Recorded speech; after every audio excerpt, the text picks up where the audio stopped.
The most exciting part of a transaction is closing day. We want to give you a rundown of what to expect on the days leading up to closing and on actual closing day. I'm Andrea, this is Raul, and we're at the Schrader Group.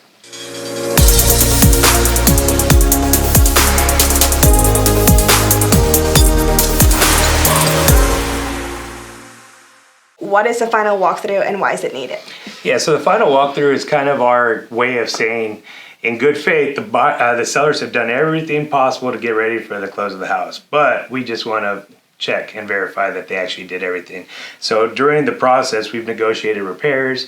They might have said we're going to do X, Y, and Z. We just need to go out there and physically verify that X, Y, and Z have been completed, not just the invoice have been received, but all the work has been done. But in addition, make sure that on the way out, their sofa didn't hit the corner of the staircase and now there's a big old sheetrock hole. So we want to make sure that the integrity of the house is still the same way it was when we actually put the offer in. So what if there's actually something wrong found during the walkthrough? So that's why we do it a couple days prior, because if there is something that is found, that gives us an opportunity to reach out to the seller's agent and try to get that remedied.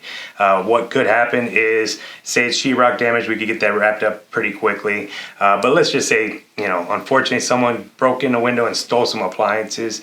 In that situation, we might need to extend closing a little bit just to make sure that we're able to get the appliances back in shape, because it has to be back to the original condition when the house was listed. So we need to get back to that side. So what does a buyer need to bring to closing day? To closing, so the buyer is going to have to bring 2 forms of IDs. Typically, the lender will already tell you if you're going finance, and they'll tell you what your cash to close is, which will have your down payments, any kind of prepaids involved, and it'll be your bottom line of what you need to bring that day. So you can do that in the form of a check, well, actually cashier's check, or a money wire is typically the way that they go. The cash days and the personal checks are kind of out of the way now. So if you want to close and fund same day, definitely a wire, certified wire, or a certified cashier's check. So where's the closing typically held? So COVID changed a couple things, but typically a closing is done at the title policy's home, which is the title company. So wherever that process is getting taken care of, it's typically done there.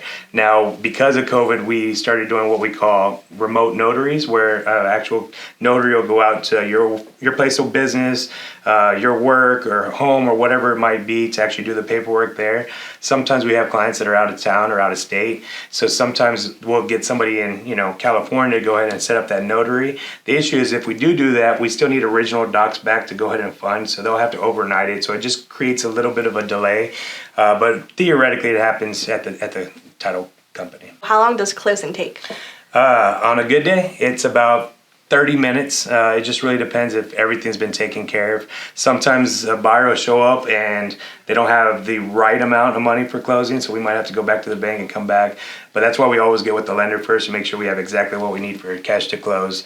But theoretically, for the buyer side, it's just a big stack of lender docs really that's going through it, and then they've already seen all the docs because they've got them, e-signed beforehand for disclosure purposes.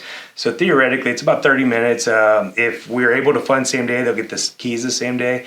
But most likely, we're going to have to wait until it funds. So you get the keys as soon as the house is funded?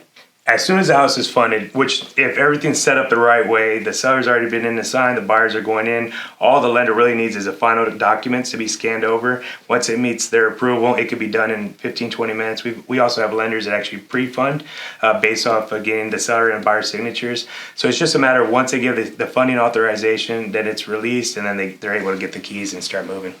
Well, the most exciting part of buying a house is when you close. So we hope we have answered any and all your questions, and please let us know if we can do anything for you. Thank you. Appreciate you guys. Have a blessed day, and we'll talk soon. Thank you.